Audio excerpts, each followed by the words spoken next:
So the episode kicks off with Steve sprinting down the stairs, geeked out his mind because he just grew his first pube. Mans came to breakfast with his balls out like he's unveiling a museum exhibit. I would've lost my whole appetite. But Stan and Francine are not fucking with it. Back when Haley hit puberty, she threw Roger out a window and towards the house. Shit, maybe Roger should have stayed out her way. They don't know what Steve's about to turn into, and they are not trying to find out. They're ready to pack up and abandon the family, but the episode cuts before we see if they actually bounce.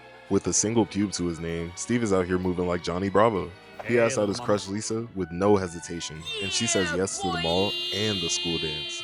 Bro was gearing up for a generational run, then his hating ass parents had to get involved.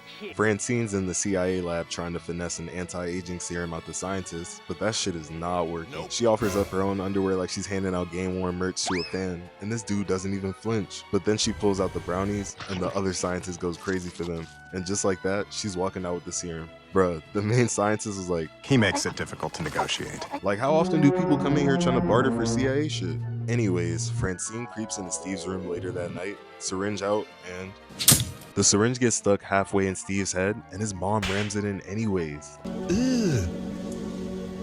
Brother, ugh. And he slept through that entire thing. Like, bro's a different breed for real. First dose is in the books, and trust me, that's not the last time we'll be seeing that syringe in this episode. The next morning, Steve walks into the kitchen, and he's a literal toddler. Bro's furious, because he's supposed to meet Lisa at the mall, and now he's 3 feet tall.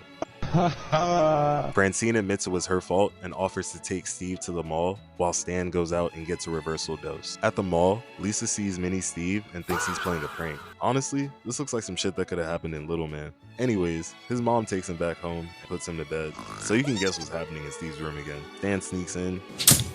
Come on, bruh. No way anyone's sleeping through that in real life. The next morning, Steve comes down the stairs balding with gray pubes. Whole time, Stan thought he injected him with enough serum to make him 21, but they ended up giving him the Santa Claus special. I get it though. Stan was just trying to pop bottles with his son. And who's in charge of the doses? The scientists at the lab gotta be measuring with a shot glass or something. They gotta fire everybody involved. Anyways, Lisa calls the house. Apparently she's still trying to link up. Looks like Steve still has a chance, but not if he's not back to normal in time for the dance.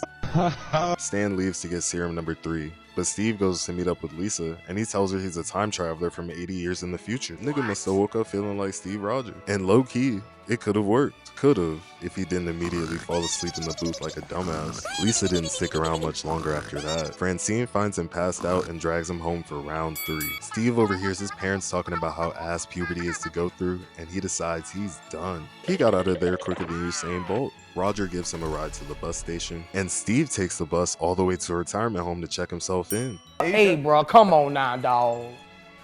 Come on, man. A retirement home is not better than puberty, but do you, gang? Stan and Francine track him down to the retirement home, and they're begging him to come back, and Steve's like, I can't go back to jail! Bro's ready to log out of life if they come any closer with that syringe. Stan waves his white flag, kicking the needle over to Steve, but then he starts yapping about how puberty's rough, and it comes with perks, like taking cheerleaders to the dance, and Steve's like, I'm trying to see what that be like. They pull up to the dance, and Steve sees Lisa sitting alone. One glimpse was all it took, and Buddy is begging for that shot again. Stan gets some space, runs up.